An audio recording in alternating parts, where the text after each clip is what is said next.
দেশটা আমাদের চারিধারে কিছু মুখোশধারী বিশৃঙ্খলার চেষ্টা করছে, চাঁদাবাজির চেষ্টা করছে। বিএনপি স্পষ্ট ভাবে বলেছে এরা দুষ্কৃতিকারী। আমাদের নেতা জনাব তারেক রহমান বলেছে এদেরকে ঠেকাতে হবে পুলিশেদের।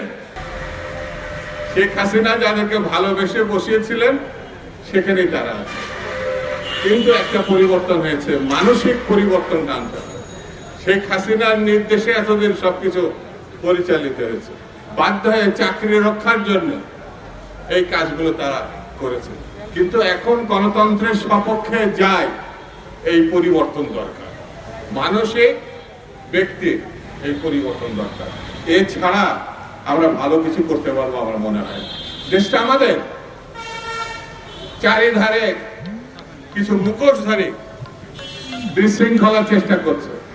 Redmi 13 স্টাইল বানায় দুনিয়া কাঁপায়। চাঁদাবাজির চেষ্টা করছে। বিএনপি স্পষ্ট ভাবে বলেছে এরা দুষ্কৃতিকারী। আমাদের নেতা জনাব তারেক রহমান বলেছে এদেরকে ঠেকাতে হবে পুলিশেদের। এই জায়গায় কোনো আপোষ করা যাবে না। সে যেই হোক তাকে মানুষের স্বার্থে, দেশের স্বার্থে, অর্থনীতির স্বার্থে, রাজনীতির স্বার্থে এই দুর্বৃত্তায়ন যারা করে গেছে তাদেরকে আমরা 17 বছর বিরোধিতা করেছি। সেই দুর্বৃত্তদের সমর্থন করার কোনো সুযোগ নাই। যেখানে যে ব্যবস্থায় পাবে তাদেরকে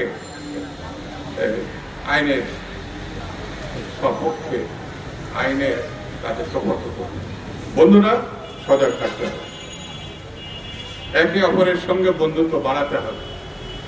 সকল রাজনৈতিক দলের ক্ষমতায়নের প্রশ্নে, গণতন্ত্র প্রতিষ্ঠার প্রশ্নে আমাদেরকে ঐক্যবদ্ধভাবে সকল সময় সতর্ক থাকতে হবে। আমি আর বেশি কথা বলতে চাই না।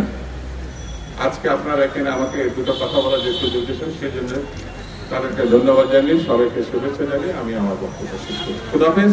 বাংলাদেশ জিন্দাবাদ।